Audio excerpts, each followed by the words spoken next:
உற்சாகமான இரவு வணக்கம். சன்ரைஸ் செய்திக்காக இணையவள செய்தி தொகுப்புடன் நெதர்லாந்தில் இருந்து செல்வி நித்யானந்தன். யாழ்ப்பாணம், கிளிநொச்சி மாவட்டங்களுக்கான நிரந்தர மாவட்ட செயலாளர்களை உடனடியாக நியமிக்குமாறு கோரிய அவசர கடிதம் நாடாளுமன்ற உறுப்பினர் சி.வி. விக்னேஸ்வரனால் ஜனாதிபதி ரணில் விக்ரமசிங்கவுக்கு அனுப்பி வைக்கப்பட்டுள்ளது. இலங்கை ஜனாதிபதி தேர்தல்கள் நாளுக்கு நாள் விறுவிறுப்பாக சென்று கொண்டிருக்கின்றது. உட்கட்சி மோதல்களும் இரகசிய கை நகர்த்தல்களும் என்று பரபரப்புக்கு பஞ்சமே இல்லாமல் இலங்கை அரசியல் களம் நகர்கின்றது. இனிவரும் நாட்களில் மேலும் தீவிரமடைய உள்ளதுடன் சர்வதேசத்தின் பார்வையும் இலங்கையின் ஜனாதிபதி தேர்தல் தொடர்பான நடவடிக்கை மீது நிலை கொண்டுள்ளது. இந்த நிலையில் இலங்கை ஜனாதிபதி தேர்தல் தொடர்பில் இந்தியாவின் புலனாய்வு துறையான ரோவின் முடிவு மற்றும் நகர்வில் தொடர்பில் இலங்கையின் புலனாய்வு செய்தியாளர் எம் நிலாம்டின் விவரித்துள்ளார். மேலும் இலங்கை ஜனாதிபதி ரணில் விக்ரமசிங்கவை கையாள்வதில் பலருக்கு திண்டாட்டமான நிலை காணப்படுகிறது என்று புலனாய்வு செய்தியாளர் சுட்டிக்காட்டியுள்ளார். குவைத்தில் கைதான 24 இலங்கையர்களும் விடுவிக்கப்பட்டுள்ளதாக வெளிவிவகார அமைச்சின் அதிகாரி ஒருவர் தெரிவித்துள்ளார். 24 இலங்கையர்களும் கடந்த 2ஆம் தேதி அந்நாட்டு அதிகாரிகளினால் கைது செய்யப்பட்டுள்ளனர். அக்கறையில் நாம் என்ற அமைப்பின் குவைத் கிளையினால் ஏற்பாடு செய்யப்பட்ட இசை நிகழ்ச்சியில் குறித்த இலங்கையர்கள் கைதானதாக குறிப்பிடப்பட்டுள்ளது. உரிய அனுமதியின்றி இசை நிகழ்ச்சியை ஏற்பாடு செய்த குற்றச்சாட்டில் நிகழ்ச்சி ஏற்பாட்டாளர்களும் இசைக்கலைஞர்களும் கைது செய்யப்பட்டதாக தெரிவிக்கப்பட்டுள்ளது. செருப்பு தைக்கும் தொழிலாளி அனுப்பி வைத்த காலணியை ராகுல் காந்தி மகிழ்ச்சியுடன் அணிந்து கொண்டுள்ளார். இந்திய மாநிலமான உத்தரப்பிரதேசம் சுல்தான்பூரில் வசிக்கும் காலணி தைக்கும் தொழிலாளி ராம் சைத் ஏழ்மையின் காரணமாக உதவி செய்ய வேண்டும் என்று மக்களவை எதிர்க்கட்சி தலைவர் ராகுல் காந்திக்கு தகவல் தெரிவித்திருந்தார். வயநாட்டில் உயிரிழந்தவர்களின் அடையாளம் தெரியாதவர்களின் உடல் ஒரே இடத்தில் தகனம் செய்யப்பட உள்ளதாக தெரிவிக்கப்பட்டுள்ளது. வயநாடு மாவட்டத்தில் உள்ள மலைப்பாங்கான பகுதிகளில் செவ்வாய்க்கிழமை அதிகாலை ஏற்பட்ட நிலச்சரிவில் பலர் உயிரிழந்துள்ளனர். சிக்கி உயிரிழந்தவர்களின் தற்போதைய எண்ணிக்கையானது 380க்கு மேல் தாண்டியுள்ளதாக அதிகாரிகள் தெரிவித்துள்ளார்கள். பயணி ஒருவரின் தலைமுடியில் பேன் ஊர்ந்து செல்வதைக் கண்டு அமெரிக்கன் ஏர்லைன்ஸ் விமானம் ஒன்று அவசரமாக தரையிறக்கப்பட்ட சம்பவம் ஆச்சரியத்தை ஏற்படுத்தி இருக்கின்றது. பிரித்தானிய மன்னர் சார்லஸ் 3 நாட்கள் அரசுமுறை பயணமாக பிரான்ஸ் சென்றிருந்தார்.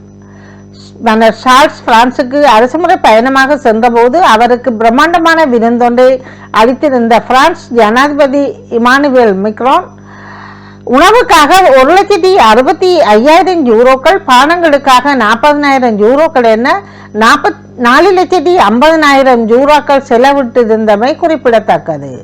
செலவு கணக்கை விவரித்த பிரான்ஸ் ஆடிட் அலுவலகம் ஜனாதிபதி மேக்ரான் இப்படி விருந்தினர்களுக்காக எக்கச்சக்கமாக செலவு செய்தால் பட்ஜெட்டில் இடிக்கும் என எச்சரிக்கவும் செய்துள்ளது குறிப்பிடத்தக்கது.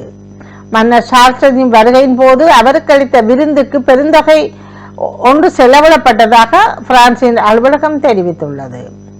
பிரித்தானியாவுக்கு செல்ல வேண்டாம் என்று சில நாடுகள் தங்கள் குடிமக்களுக்கு பயண எச்சரிக்கை விடுத்துள்ளது.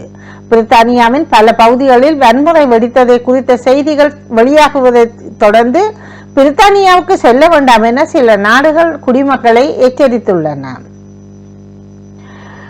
பிரித்தானியாவுக்கு பயணிப்பதற்காக எதிராக பயண எச்சரிக்கை விடுத்துள்ள முதல் நாடு மலேசியா. லண்டனில் இருக்கும் உயர் ஸ்தானியர்கள் மூலம் மலேசியா வெளியுறவு அமைச்சகம் அறிக்கை ஒன்றையும் வெளியிட்டுள்ளது.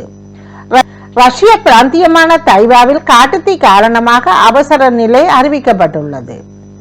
தீவிர வலதுசாரிகளின் முன்னெடுக்கப்பட்டு வரும் கலவரங்களால் பிரித்தானியாவில் உள்நாட்டு போர் தவிர்க்க முடியாது என்று எலன் மஸ்க் கூறியுள்ள கருத்துக்கு பிரதமர் ஸ்டார்மர் தக்க பதிலடி அளித்துள்ளார்.